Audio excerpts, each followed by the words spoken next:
नमस्कार मित्रांनो, मी हेमंत.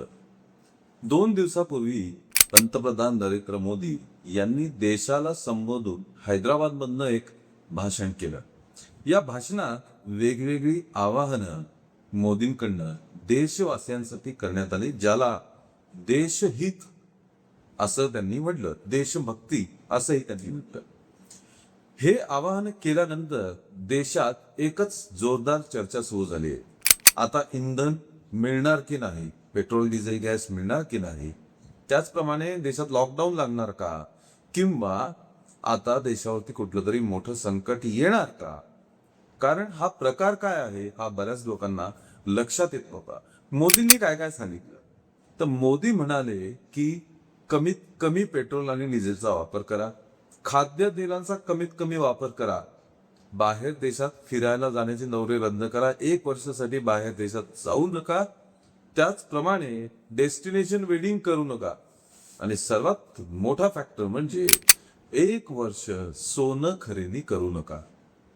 त्याबाबतच इतरही गोष्टी मोदी बोलले, पण त्यानंतर देशात संमिश्र प्रतिसाद बघायला मिळतो.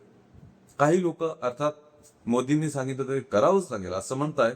हे आवाहन केल्यानंतर स्वतः पंतप्रधान नरेंद्र मोदी हे 5 दिवसांच्या विदेश दौऱ्यावरती गेलेले आहेत. आता काही लोकांच्या प्रतिक्रिया या अशा आहेत की या मंत्र्यांनी हेलिकॉप्टर वापरायचे, कार वापरायचे, मोठमोठे 25-30 गाड्यांचे ताफे वापरायचे, आणि काटकसर ही मात्र सामान्य लोकांनी करायची. अशा संमिश्र प्रतिक्रिया आहेत. पण मोदींनी असं नेमकं का म्हटलं, अशी आवाहनं मोदींनी का केली, त्यामागची कारण काय आहे, आणि देशावरती नेमकं कुठलं संकट येऊ घातलंय, या सर्वांची चर्चा आपण या व्हिडिओवरून करणार आहोत. पण त्या अगोदर आमच्या धक्काबुक्की या चॅनलला लगेचच सबस्क्राईब करा. मित्रांनो, नरेंद्र मोदींनी जी आवाहन केली त्यात प्रामुख्याने पेट्रोल आणि डिझेलचा उल्लेख होता की त्याचा अतिशय कमीत कमी वापर करा, पब्लिक ट्रान्सपोर्ट म्हणजे लोकल, मेट्रो, बस याचा वापर करा. जर कार घेऊन तुम्हाला बाहेर जावंच लागलं तर कार कूलिंग करा, म्हणजे एकाच कारमध्ये 4-5 जण जाऊन आपापली कामं करून या, 4 लोक 4 गाड्या वापरू नका. वर्क फ्रॉम होम सुरू करा, म्हणजे ऑफिसला जाण्या येण्यासाठी जे करोडो लोकांचं इंधन खर्च होतं ते होणार नाही. शाळांनी सुद्धा ऑनलाईन क्लासेसचा विचार सुरू करायला हवा असं सुद्धा मोदींनी सांगितलेलं आहे. कुठली पार्सल पाठवायची असेल तर ती रेल्वेनेच पाठवा, रेल्वेचा वापर करा, अर्थात पब्लिक ट्रान्सपोर्टचा जास्तीत जास्त वापर करा, पर्सनल वाहनं वापरू नका, इलेक्ट्रिक गाड्यांचा वापर जास्तीत जास्त वाढवा असं त्यांनी म्हटलंय. 1 वर्ष सोनं खरेदी करू नका, याचा सर्वांना खूप मोठा धक्का बसलेला आहे. कारण लग्नाचा सीझन आता सुरू होतोय, पण मोदींनी सांगितलंय की आम्हाला हे करावं लागेल. 1 वर्ष सोने खरेदी थांबवा, खाद्यतेलाचा कमीत कमी वापर करा असंही मोदींनी सांगितलंय. आता हे बंधनं का आली आहे, ही बंधनं का पाळायला सांगताय, त्याचं कारण म्हणजे भारतात परकीय चलनाचा असलेला तुटवडा.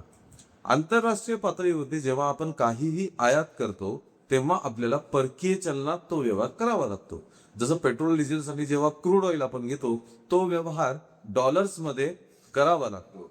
आता आधीच आखाती युद्धामुळे पेट्रोल डिझेलची अवस्था तशी नाजूक आहे, क्रूड ऑइल जास्त मिळत नाही, त्यातही इराणने अटी शर्ती या बदललेल्या आहेत. स्ट्रेट ऑफ हॉर्मुझ वरती वेगळा टोल आता इराण लावत आहे. या सर्व गोष्टींमुळे असंही क्रूड ऑइलची अवस्था थोडी बिकटच होती. त्यात आता भारतात परकीय चलनाचा तुटवडा आल्यामुळे मोदींनी हा सल्ला दिलेला आहे. पेट्रोल डिझेल क्रूड ऑइल घेण्यासाठी डॉलर्स द्यावे लागतात, सोन्याची आयात करण्यासाठी सुद्धा डॉलर्स द्यावे लागतात, खाद्यतेलाची आयात करण्यासाठी सुद्धा डॉलर्स द्यावे लागतात. हा व्यवहार रुपयांमध्ये होत नाही. इराण एकटा असा देश होता जो क्रूड ऑइलचा व्यवहार भारताशी रुपयामध्ये करत होता, पण आता चिन्ह अशीच दिसत आहे की हा व्यवहार रुपयामध्ये होणार की नाही होणार ही शंका उपस्थित झालेली आहे. आता सगळ्या गोष्टी जर डॉलर्स मध्येच घ्याव्या लागत असतील तर तेवढे डॉलर्स भावनाकडे असले पाहिजेत. भारताकडे तेवढे डॉलर्स आता नाहीये. लोक जेव्हा बाहेर देशात फिरायला जातात तिथे भरपूर डॉलर्स खर्च करून येतात. डेस्टिनेशन वेडिंग मध्ये सुद्धा प्रचंड खर्च डॉलर्स मध्ये होतो. मागच्या वर्षी 2025 ते 2026 मध्ये भारताने 72 अब्ज डॉलर्सचं सोनं आयात केलं होतं.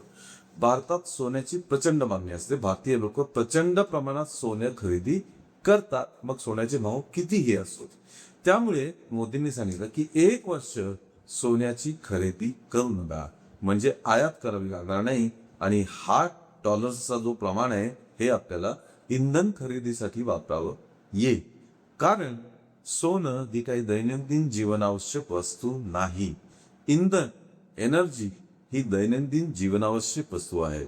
आपल्यापर्यंत साधा भाजीपाला जरी पोहोचवायचा असेल तर त्याच्या ट्रान्सपोर्टसाठी पेट्रोल किंवा डिझेल लागत असेल. त्यामुळे इंधन हे सर्वच गोष्टींसाठी महत्वाचं आहे, जीवनावश्यक वस्तू ती आहे. त्यामुळे जास्तीत जास्त डॉलर्सचा खर्च हा इंधनावरती व्हावा, म्हणजे देशात सुरळीत जीवन जगता येईल.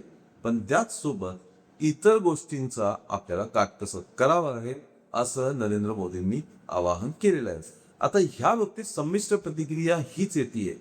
लोक म्हणतात की मंत्र्यांनी 15-15, 20-20 गाड्यांचे ताफे वापरायचे. बंगालच्या आणि इतर 5 राज्यातील निवडणुकांमध्ये भव्य रॅलीज काढण्यात आल्या. 40 रॅलीज एका पार्टीने केल्या. त्यामध्ये असंख्य गाड्या ताफ्यामध्ये होत्या. त्यात किती पेट्रोल आणि डिझेलचा खर्च झाला असेल. म्हणजे काटकसर हे फक्त देशवासियांनी करायची. त्याला देशहित, देशभक्ती असं नाव द्यायचं.